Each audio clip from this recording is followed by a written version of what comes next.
আপোনালোকে জানে যোৱাত মাজুলী দলংখন যোৱা ছেপ্টেম্বৰ মাহৰ পৰা বন্ধ হৈছে আৰু এই সম্পৰ্কে আমাৰ মাননীয় মুখ্যমন্ত্ৰী ডাঙৰীয়াই কেন্দ্ৰীয় মন্ত্ৰী গাডকাৰীৰ লগত যোগাযোগ আছে যদিও সেইদিনাখন ফোন কৰি মোক ক'লে যে তুমিও বিধায়ক হিচাপে এবাৰ গাডকাৰীক দেখা দিবলৈ আৰু তেখেত ক'লে যে আমাৰ কেন্দ্ৰীয় মন্ত্ৰী সৰ্বানন্দ সোণোৱালদেৱকো লগত লৈ গাডকাৰী আমাৰ কেন্দ্ৰীয় মন্ত্ৰী গাডকাৰীক লগ কৰিবৰ কাৰণে ক'লে আৰু এইমতে মই গ'লোঁ।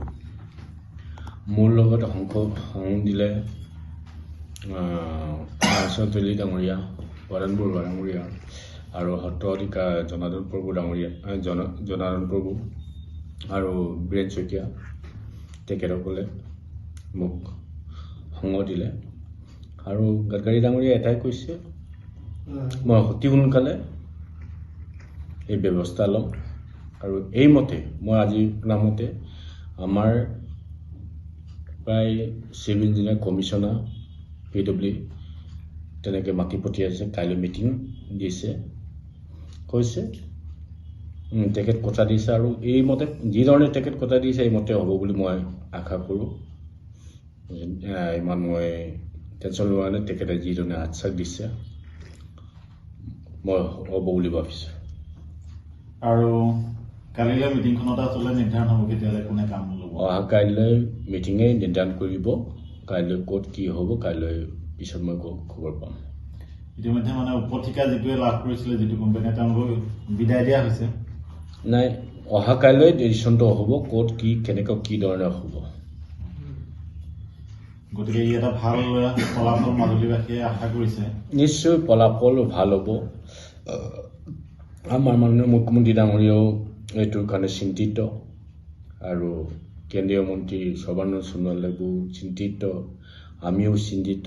মাজুলীৰ মানুহে যেনেকৈ চিন্তাত পৰি আছে তেখেতসকলেও খুব এইধৰণে যোগাযোগ কৰি আছে। মই ভাবোঁ এইধৰণে পৰি থাকিবলৈ নিদিয়ে। মোৰ কাম আছিল, এইদিনা মই উপলব্ধি কৰিছোঁ যে মোৰ নিজৰ MP এজন থকা হ'লহেঁতেন, এই MPজনে নিশ্চয় এইবোৰ যোগাযোগ কৰিলেহেঁতেন, মই নগ'লেও হ'লেহেঁতেন। মই 2-3 দিন তাত কাপ পিটি থাকিবলগীয়া কোনো কাৰণ নাছিল। আৰু যিজন আমাৰ মাজুলী মানুহ ইমান মৰমত তেখেতক জিকালে, হয়তো বাদ দিয়ক আপোনালোকৰ মেডিয়া মানুহ কিমান তেখেতক মৰম কৰিছিল। আজি মাজুলীৰ বিষয়ে একাৰমান মাতিছে, আপোনালোকে দেখিছে। এই দলং হওক নহওক মাজুলীৰ মানুহে মৰক জিয়ক এইটো তেখেতৰ কোনো চিন্তা নাই। আগত যেনেকৈ কংগ্ৰেছ চৰকাৰে কৈছিলে মাজুলীত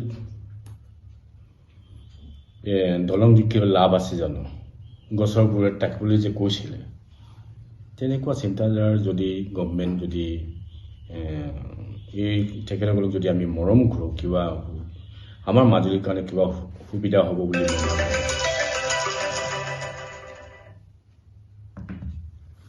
মই এইটোৰ কাৰণে সকলোকে অনুৰোধ জনাইছোঁ যাতে সকলোৱে প্ৰাৰ্থনা কৰক যাতে দলংটো হওক, আমাৰ মাজুলীৰ মানুহ ৰাইজৰ কাৰণে যোগাযোগৰ কাৰণে যাতে অসুবিধা নহয়।